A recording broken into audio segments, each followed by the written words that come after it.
Assalamualaikum warahmatullahi wabarakatuh. Bismillah, alhamdulillah, alhamdulillahirabbil alamin, wa bihi nasta'inu ala umurid dunya waddin. Wassalatu wassalamu ala asyrafil anbiya'i wal mursalin, sayyidina wa maulana Muhammadin wa ala alihi wa sahbihi ajma'in. Amma ba'd. Pemirsa yang dirahmati Allah Subhanahu wa taala. Al-Kisah Alqamah yang hidup pada masa Rasulullah, rajin beribadah, berakhlak mahmudah, beramal istiqomah, pemikirannya yang fatonah dan selalu bersedekah. Akan tapi sayang, sungguh sayang, setelah berumah tangga beliau lupa kepada ibunya. Karena itu terpaksalah sang ibunda tinggal sendirian dan berhati kecil terhadap anaknya Alqamah.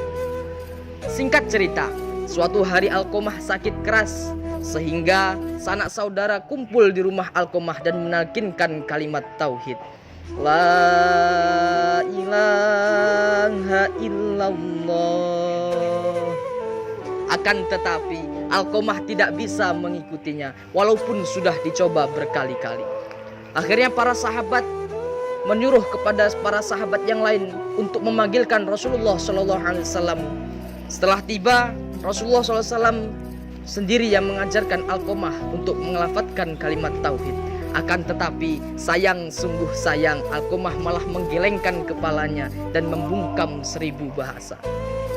Rasulullah pun heran dan bertanya kepada para sahabat yang lain, "Wahai para sahabat, apakah Alqamah ini masih memiliki ibu kandung?" Lalu sahabat pun menjawab, "Masih ada ya Rasul, beliau tinggal sendirian di suatu desa."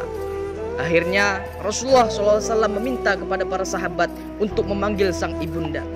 Setelah hadir sang ibunda di rumah Alqamah, akhirnya Rasulullah SAW berbincang kepada sang ibunda. Ternyata dalam perbincangan itu sang ibunda masih berhati kecil dan kecewa terhadap tindakan Alqamah terhadap diri. Akhirnya Rasulullah SAW mengambil keputusan dan menyuruh kepada para sahabat yang lain untuk mengumpulkan kayu bakar untuk membakar Alqamah hidup-hidup.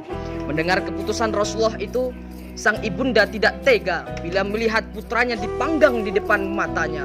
Lantas sang ibunda berkata, "Wahai junjungan alam, Nabi akhir zaman, janganlah engkau bakar anakku, biar aku maafkan segala kesalahannya dan kurelakan pengorbananku untuknya." Pemirsa yang dirahmati Allah Subhanahu wa taala, dari kisah di atas kita dapat mengambil beberapa hikmah.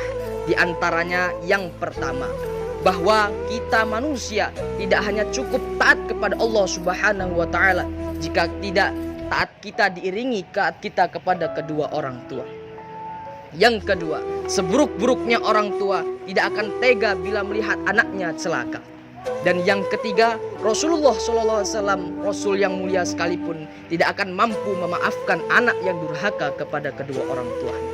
Allah Subhanahu wa taala berfirman dalam Quran surat Luqman ayat 14.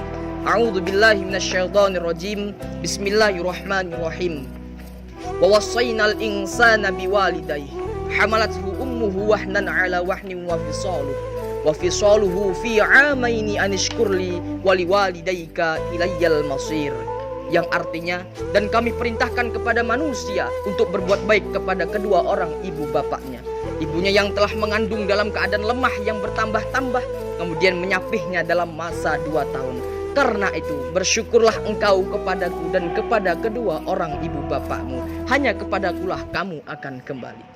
Dari ayat di atas mengatakan bahwa ibu adalah sosok wanita yang mulia yang telah mengandung kita selama 9 bulan 10 hari, yang telah melahirkan kita, menyusui, mengasuh sehingga kita tumbuh menjadi anak yang sehat. Maka dari itu, marilah kita selalu mencintai kedua orang tua kita, terutama ibu. Karena apa? Ridallah fi ridal walidain wa suhtullah fi suhtil walidain. Ridhonya Allah terletak pada ridhonya kedua orang tua, dan murkanya Allah terletak pada murkanya kedua orang tua.